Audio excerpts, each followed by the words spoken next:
Okay बेटा, जो हमारा चैप्टर चल रहा है, चैप्टर का नाम D and F block elements है। और इसमें हमने डी का बेसिक पढ़ लिया है। डी का बेसिक पढ़ लिया। अब आगे चलेंगे तो एफ आएगा। तो हम इस क्वेश्चन से आगे चलते हैं और जहां दिक्कत आए you can ask, why do transition elements exhibit higher enthalpy of atomization. तो ये मैंने बताया था कि जो ट्रांजिशन एलिमेंट्स होते हैं इनमें अनपेयर्ड इलेक्ट्रॉन होते हैं। अनपेयर्ड इलेक्ट्रॉन होने के कारण इनकी बॉन्डिंग स्ट्रॉन्ग हो जाती है। बॉन्डिंग स्ट्रॉन्ग होने से ये जल्दी टूटेंगे नहीं, यानी कम एनर्जी पे नहीं टूटेंगे, ज्यादा एनर्जी देनी पड़ेगी।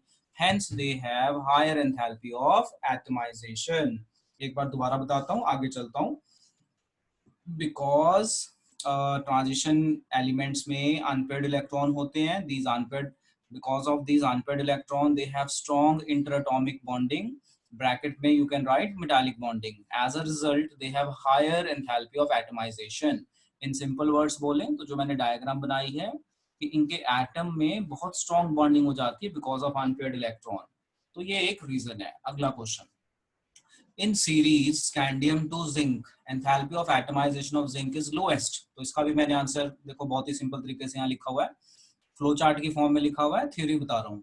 Zinc, in case of zinc its d orbital is completely filled. Because of completely filled d orbital there is a repulsion, there is a interelectronic repulsion, and their metallic bonding becomes weak, and hence their enthalpy of atomization is low। एक बार फिर से सुन लो, बहुत ही interesting question है कि जो zinc है, zinc का enthalpy of atomisation लो क्यों होता है?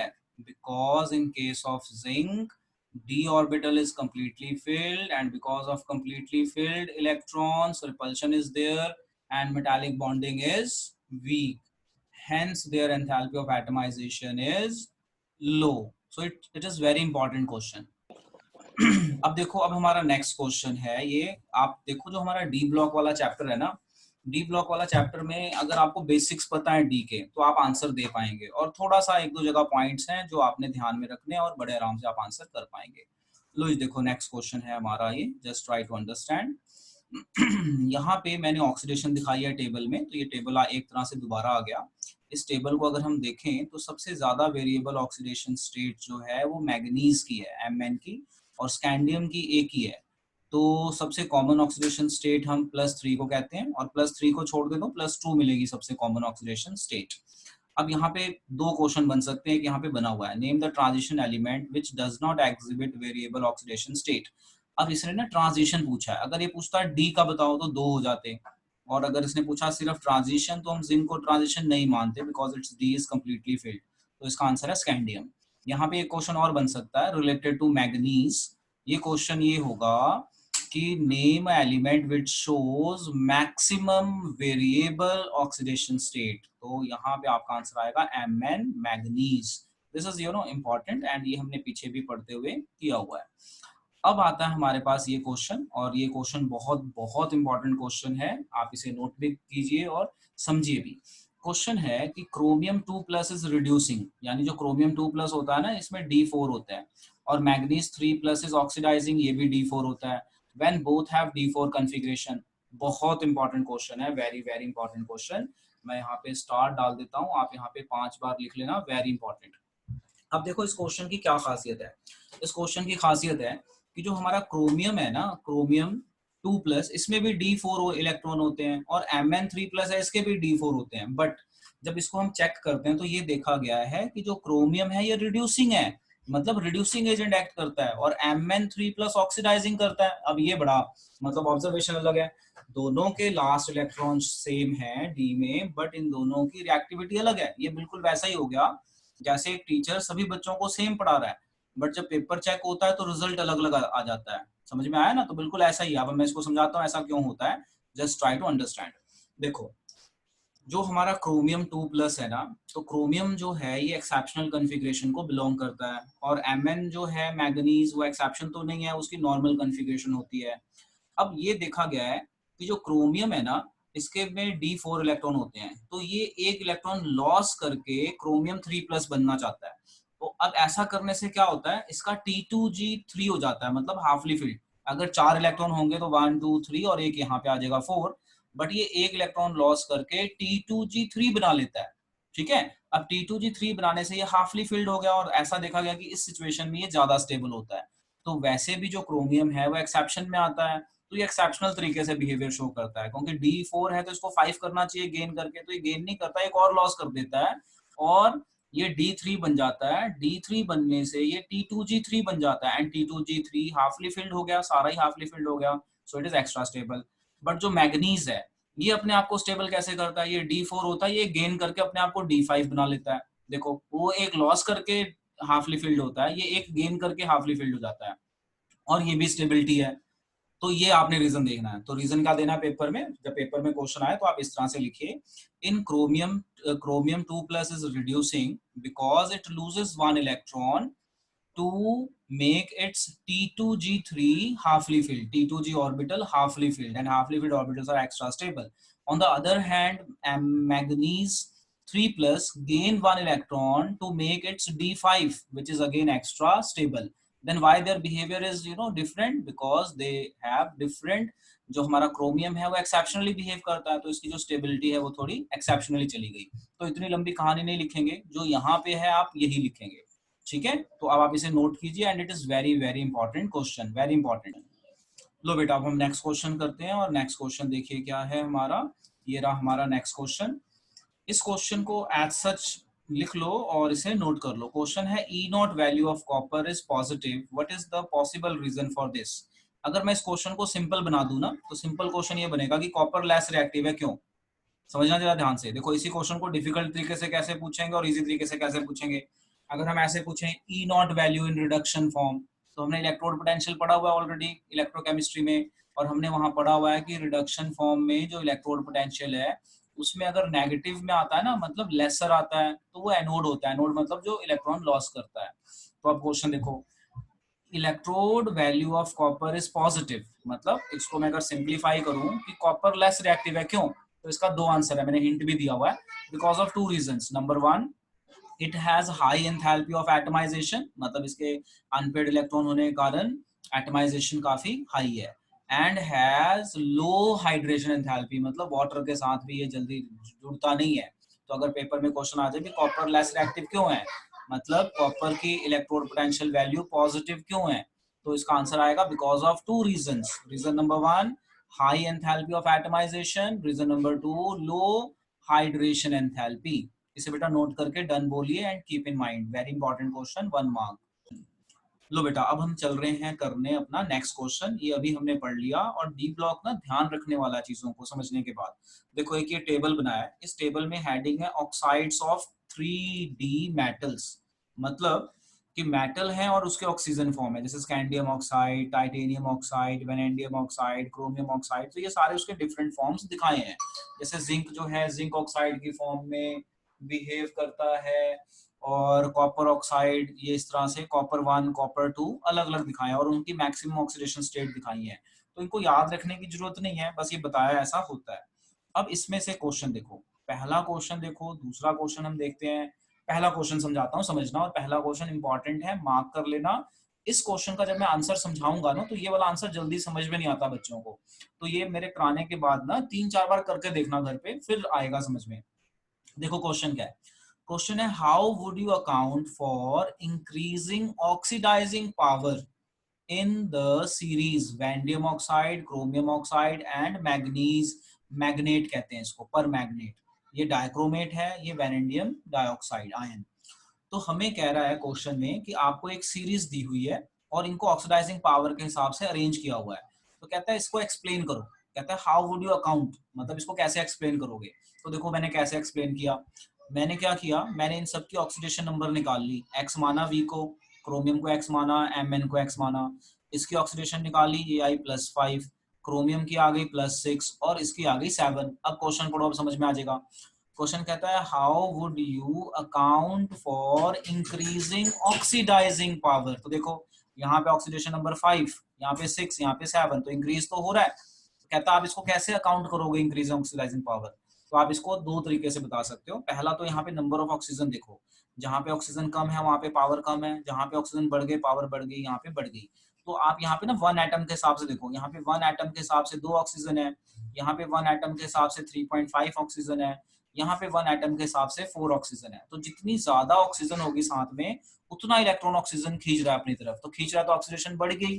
तो कह रहा है इंक्रीजिंग ऑक्सीडाइजिंग पावर को आप कैसे अकाउंट करोगे, तो आप ये ड्रॉ करके बताओगे और थ्योरी में ऐसे लिखोगे, this is due to increasing stability.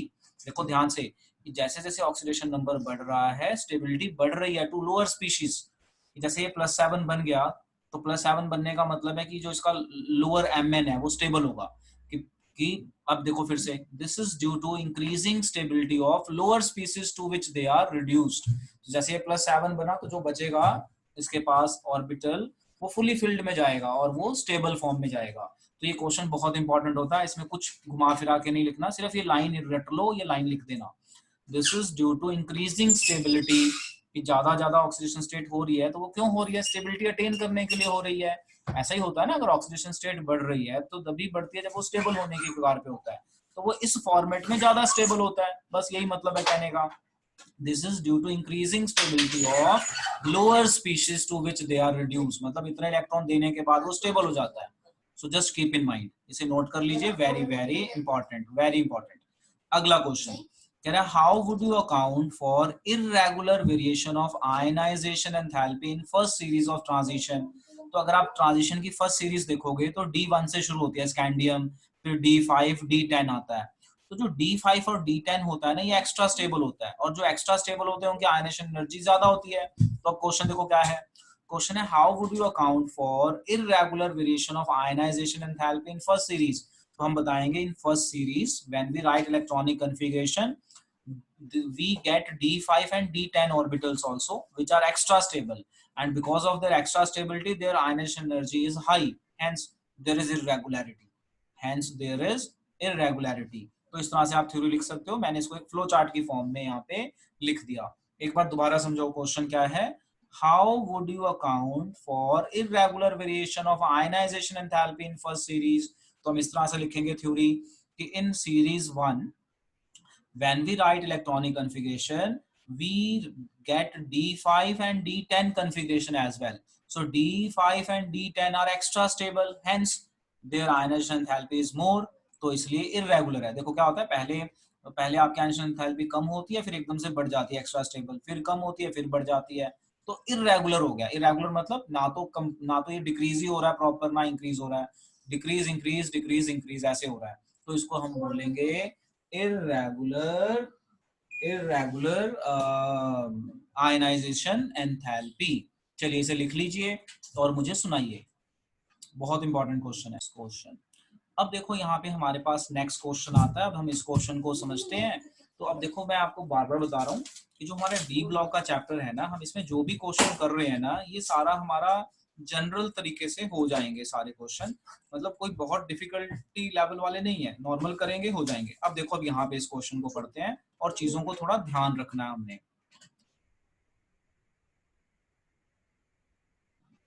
अब देखो क्वेश्चन क्या है हमारा, क्वेश्चन यहाँ पे इस क्वेश्चन को देखिए, नोट भी करते जाइए साथ के साथ।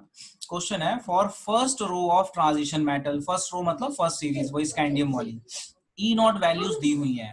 तो अगर हम ई नॉट वैल्यू देखें इनकी ध्यान से, तो ई नॉट वैल्यू में वेनेडियम की -1.18, फिर ये कम हो गई, फिर मैग्नीज की ज्यादा हो गई, आयरन की कम, ये इस तरह से अगर आप देखो, तो जिसकी सबसे कम वैल्यू है, जैसे माइनस में ज्यादा है ना, माइनस में ज्यादा मतलब सबसे कम, सबसे कम का मतलब वो जल्दी इलेक्ट्रॉन लॉस करेगा। समझना जरा ध्यान से मैं क्या क्वेश्चन कह रहा हूँ।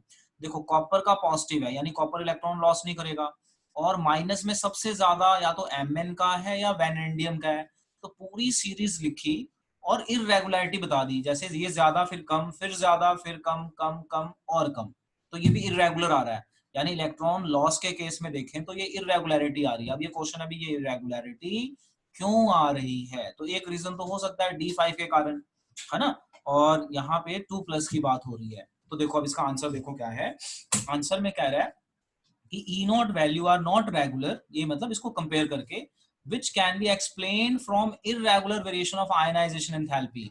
इररेगुलर वेरिएशन मतलब जैसे किसी ने 2 इलेक्ट्रॉन लॉस किया, तो 2 इलेक्ट्रॉन लॉस करने के बाद वो स्टेबल फॉर्म में चला जाता है ना, और 2 वो जल्दी लॉस करता है या देर से लॉस करता है, तो उसके बेस पे है variation of enthalpies and also the sublimation enthalpy which are relatively much less for manganese and vanadium. देखो एक बार फिर से, E naught values are not regular which can be explained from irregular variation of ionization enthalpy। जैसे अभी हम ये question पढ़ के आए पीछे, तो ये हमने यहाँ पे पढ़ा ना, इरेगुलर वेरिएशन होती है। क्यों होती है? क्योंकि हाफ फिल्ड और फुली फिल्ड का कंसेप्ट आ जाता है। ऐसा होने से स्टेबल फॉर्म में चले जाते हैं, मतलब ये इतने इलेक्ट्रॉन लॉस करने के बाद, 2 इलेक्ट्रॉन लॉस करने के बाद इस फॉर्म में आते हैं। तो ऐसा ही कह रहा है कि अगर हम इसको आयनाइजेशन से कंपेयर करें तो 1 और 2 इलेक्ट्रॉन लॉस करने के बाद वो स्टेबल में आते हैं। तो कुछ एलिमेंट हैं जो जल्दी लॉस करेंगे 1-2, तो ये हैं वेनेडियम एंड मैग्नीज, ये जल्दी वाले में है, जल्दी से लॉस करते हैं 2, इसलिए इनकी वैल्यू ज्यादा नेगेटिव में है और इनकी सब्लिमेशन भी लो है and relatively much less than manganese and vanadium. तो ये याद कर लेना, it is again important question. अब देखो अगला क्वेश्चन। माइंड में बेटा कोई डाउट आए तो पूछ लेना, वी विल डिस्कस, क्योंकि ये चैप्टर थोड़ा ना अलग सा है। कई बार कुछ चीजें हमारे ब्रेन में फिट नहीं होंगी बताने के बाद, तो आप उसको 2-3 बार पढ़ोगे, थोड़ा सोचोगे तो आ जाएगा, टाइम लगेगा, इस चीज को ध्यान रखना। अब देखो ये वाला क्वेश्चन, अब ये क्वेश्चन बहुत अच्छा है।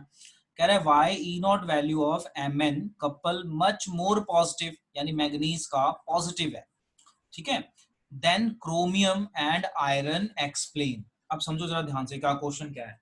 कह रहा है ई नॉट वैल्यू मतलब electrode value for Mn couple, manganese Mn3 plus से Mn2 प्लस में जाएं तो ये पॉजिटिव है, ये पॉजिटिव है, पॉजिटिव मतलब नहीं होता ऐसा, but in then this chromium and iron. तो इसको समझो जरा ध्यान से, क्या कह रहा है। अगर आप इसे ध्यान से समझो तो much larger third ionization energy of Mn where the required change is D5 से D4। तो अगर आप इसे देखें ध्यान से, तो जो आपका Mn होता है ना, ये होता है आपका D4 और Mn2 होता है D5। तो Mn2 से Mn3 नहीं जाएंगी चीजें जनरली, क्योंकि ये ऑलरेडी D5 है, ये स्टेबल है। तो स्टेबल होगा तो ये लॉस नहीं करेगा, ऑब्वियस सी बात है, ये लॉस नहीं करेगा। बट हम क्रोमियम में पढ़ के आए, एक्सेप्शन होती है, ये लॉस करता है, और आयरन में भी। तो ये देखो, अब मैं फिर से आंसर पढ़ रहा हूँ, you would be able to understand more clearly. Much larger third ionization energy of Mn, कि तीसरा इलेक्ट्रॉन निकालना है तो D5 एक्स्ट्रा स्टेबल है, where the required change is D5 to D4 is mainly responsible for this. This also explain why Mn3 plus is of little importance. तो यहाँ पे हमने क्या किया, हमने सिर्फ Mn की बात की, क्योंकि उसका कंपैरिजन की बात कह रहा है कि इसका पॉजिटिव है, बाकियों का पॉजिटिव नहीं है। लो देखो, मैं एक बार फिर से समझाता हूँ। By writing electronic configuration you would be able to understand. तो हमें कॉपर और आयरन की यहाँ बात ही नहीं करनी पड़ेगी। सो देखो, I am writing here, just try to understand. देखो, जो हमारा मैग्नीज होता है, मैग्नीज का एटॉमिक नंबर होता है 25। तो अगर मैं कन्फिगरेशन लिखूं तो आर्गन 4s2 3d5 हो गया। अब अगर ये 2 इलेक्ट्रॉन लॉस कर दे, मान लो ये 2 इलेक्ट्रॉन लॉस कर देता है, ये बन जाता है Mn2 प्लस, ये नॉर्मल Mn है, दिस इज नॉर्मल Mn। अब ये बन जाता है Mn2 प्लस, तो Mn2 प्लस का मतलब है कि कन्फिगरेशन हो जाएगी 4s0 3d5। याद आ गया ना, 4s0 कैसे होगी कि 2 इलेक्ट्रॉन निकल गए, तो 2 इलेक्ट्रॉन लास्ट शेल से निकलेंगे ना, 4 लास्ट होता है, 3 लास्ट नहीं होता, 4 शेल लास्ट होता है, ये तो ऑर्डर ऑफ इलेक्ट्रॉन डालने का है। अब ये हो गया D5, तो D5 जो है ना, ये एक्स्ट्रा स्टेबल होता है, एक्स्ट्रा स्टेबल। एक्स्ट्रा स्टेबल होने के बाद आप चाहते हो 1 इलेक्ट्रॉन और लॉस हो जाए, तो ये नहीं करेगा, नो, नहीं करने वाला, लॉस नहीं कर रहा, इसलिए पॉजिटिव हो गई एनर्जी, यानी ये बहुत पॉजिटिव में चला जाता है, इलेक्ट्रॉन पोटेंशियल पॉजिटिव हो जाता है, लॉस ही नहीं करेगा बिकॉज इट इज स्टेबल। अब आंसर पढ़ो, आपको समझ में आ जाएगा, पढ़ के देखो, अब आपको you would be able to understand. मैं पढ़ता हूँ, देखो, मच लार्जर थर्ड आयनाइजेशन, मतलब 2 लॉस हो गए, एक और लॉस करवाओगे तभी Mn3 प्लस बनेगा। तो कहता है नहीं होएगा, क्योंकि उसकी आयनाइजेशन एनर्जी बहुत हाई है। क्यों? क्योंकि 3d5 is extra stable, is mainly responsible for this. This also explain why 3 plus Mn is little importance, मतलब बनता ही नहीं है, Mn2 प्लस तक बनता है, 3 प्लस नहीं बनता। क्रोमियम का हम पीछे पढ़ के आए हैं, अभी हम पीछे पढ़ के आए हैं कि क्रोमियम बनाता है T2G करने के लिए, तो उसका कंपैरिजन ही नहीं है, हमने सिर्फ Mn तक बता के स्टॉप कर दिया। 1 मार्क का क्वेश्चन है, नोट कर लीजिए बेटा, वेरी इंपॉर्टेंट।